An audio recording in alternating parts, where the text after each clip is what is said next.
Hey there hunters, and welcome back Remnant veterans. As I had mentioned in my previous videos covering the From Hell mod, it's pretty much still a work in progress, and the guys working on the mod have really stepped up their game in the past few months, so I do want to point out that there is still content being added to this. The current version of the game 1.04 has added some new weapons to play with, new handguns, long guns, and even melee weapons. The modders are very much hard at work and there will be more updates in the future, but for now I want to do a quick series of videos showcasing the new weapons you can play with. Of course, don't forget to download the mod off the Nexus and give it a go. It really has breathed some new life into Remnant for me. But anyway, let's just get into this. So the first two weapons I'd like to highlight are the new root weapons, the Ashen Mangrove and the Blightmaker. Remnant previously only had two rot based weapons, the Spore Launcher Shotgun and the Petrified Hammer. So it's cool to see more rot weapons added. If you're unaware, enemies in Yesha, the Pan, are weak to rot and do take more damage from these types of weapons than others. But let's just start with the handgun, the Blightmaker. Blightmaker is a pretty fun and interesting weapon in the submachine gun like category. It's a slower, chunkier SMG with excellent accuracy and range. It does shoot normal damaging bullets, but of course what we're here for is the new mod that's attached to it, Putrid Fumes. This mod is a burst fire mode that shoots a little bit of root splinters at the target. The first hit just does rot damage and then applies a debuff, kind of like Overload would, so that the next rot hit will apply a spore burst and do AoE rot damage. Since this weapon burst fires these splinters, you pretty much get a pop every pull of the trigger.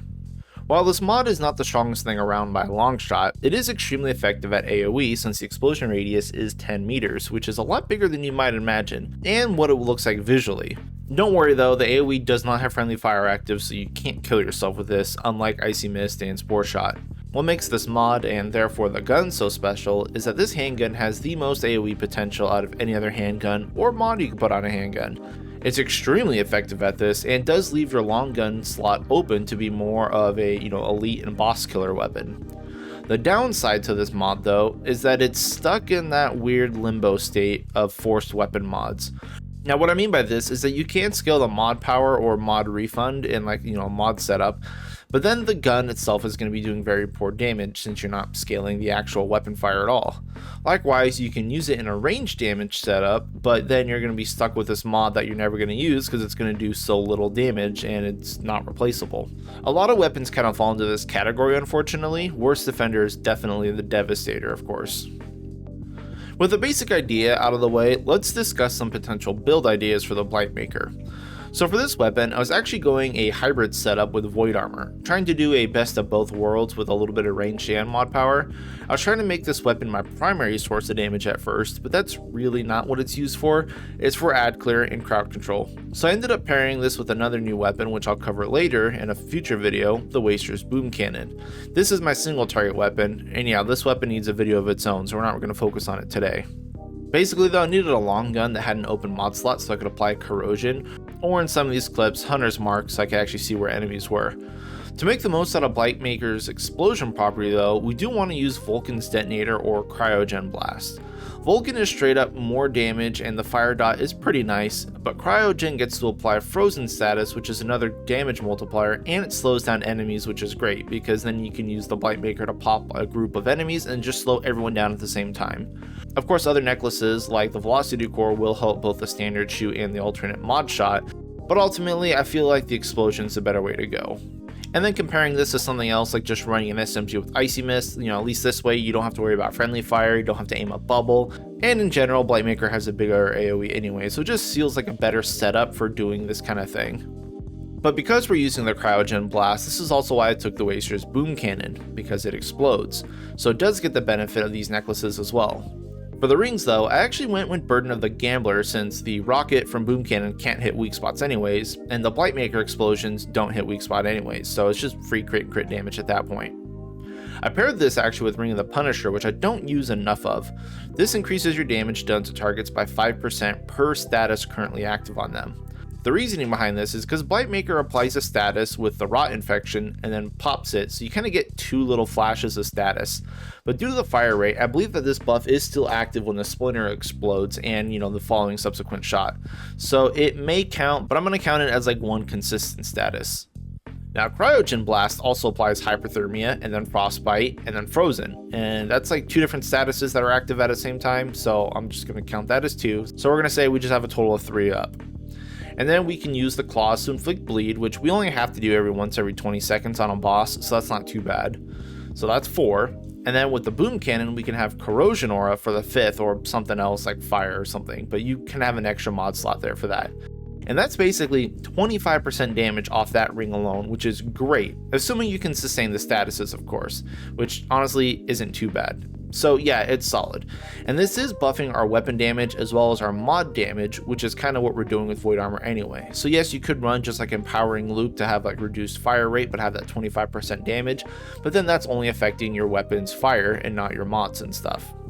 And still, obviously you can build Blightmaker around other things for sure, but I actually quite enjoyed my hybrid setup, and it did work really well on some tough bosses like the new Shroud. It performed way better than I thought it would.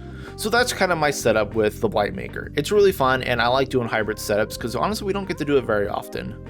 But with that out of the way, let's talk about the long gun, the Ashen Mangrove. So this gun is a lever action medium range shotgun. It's kind of weird. It's got a clip size of 9 and it shoots 9 pellets per shot. It has slightly more range than the coach gun, albeit with a bigger spread. It has a built-in mod called the Splinter, which functions like the Devastator's Skewer mod. It fires 1 bolt with added stagger. That really doesn't do much damage, so you're definitely not going to want to try and build a mod power setup with it. What it does though, is that it applies a root infection debuff that lowers the rot resistance of the target by 15 for 15 seconds. It's kind of hard to explain how resistances work in Remnant because enemies don't really show or explain it at all, but just know that 15 resistance is like taking enemies that are resistant to rot and making them neutral. A neutral enemy that's going to become weak to rot, and a weak enemy is just going to get weaker, but it does have diminishing returns. So it kind of drops everything down a peg.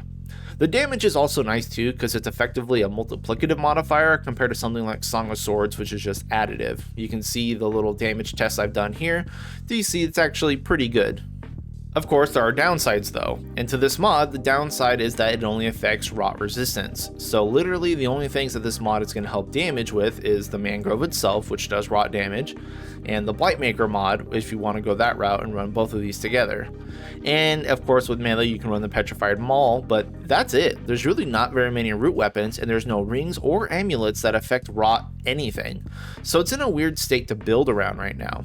The weapon itself is quite good. It's very similar to the hunting rifle and the coach gun, but it's kind of like a mix between both.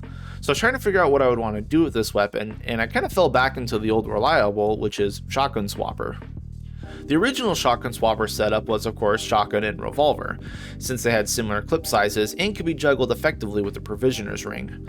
Problem was that because of the shotgun, you needed to stay very close to enemies because it only had an effective range of 7 meters, while the revolver was effective out to 18 meters.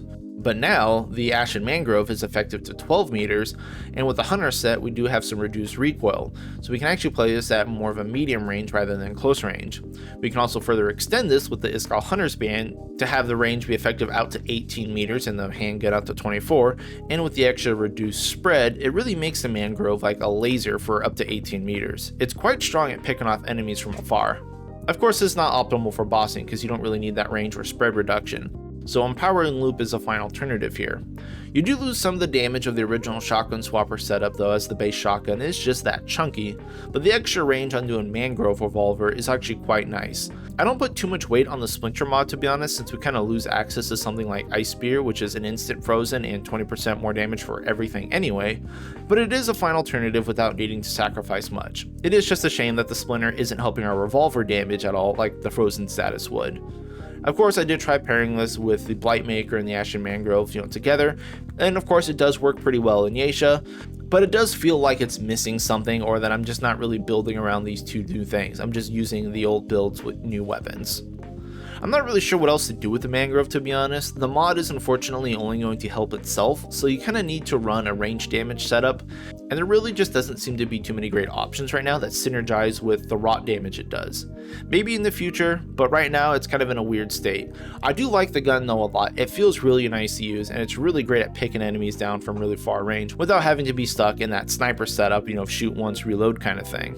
But that's kind of all for this video. We did get to take a look at the 2 new rot-based weaponry in Remnant from Hell mod, and I do hope you guys enjoyed it, and I do plan to make more in-depth guides on these weapons once everything's finalized, but for now, they do just need more things that affect rot. But anyway, I hope you all enjoyed it, thank you all for watching, and good luck out there, hunters.